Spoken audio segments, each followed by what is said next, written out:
ഒരാളെ ഇഷ്ടപ്പെട്ട് കഴിഞ്ഞാൽ അയാള് ചോദിക്കുന്നത് ആ സന്ദർഭത്തിൽ ജിബ്രീൽ അലൈഹിസ്സലാമിനെ അള്ളാഹു വിളിച്ചിട്ട് പറയും, ജിബ്രീൽ അവന് ഒന്നും കൊടുക്കരുത്, ഈ ചോദിക്കുന്നവൻ ഒന്നും കൊടുക്കരുത്.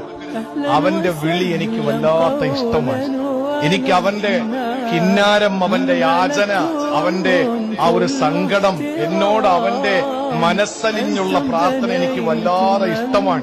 അതുകൊണ്ട് കുറച്ച് ചോദിക്കട്ടെ, ഞാൻ പിന്നെ കൊടുത്തോളാം, അവനെ വിട്ടേക്ക്, അവനിപ്പോ ഒന്നും കൊടുക്കണ്ട. അതീത്താണ് നമ്മൾ കരുതുന്ന എന്താ, ഞാൻ ചോദിച്ചിട്ട് അല്ലാഹ് ഒന്നും തരുന്നില്ല.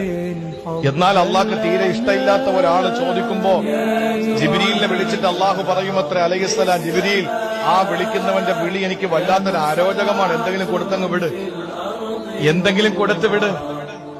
അതുകൊണ്ടാണ് ചോദിക്കുന്നവർക്കൊക്കെ പെട്ടെന്ന് കിട്ടുമ്പോ നമ്മൾ വിചാരിക്കും അവനോട് അള്ളാഹ്ന് വലിയ ഇഷ്ടമാണ്. നമ്മളല്ലെങ്കിലും പൊതുവെ മണ്ടന്മാരാണല്ലോ, നമ്മളല്ലെങ്കിലും പൊതുവെ മണ്ടന്മാരാണ്.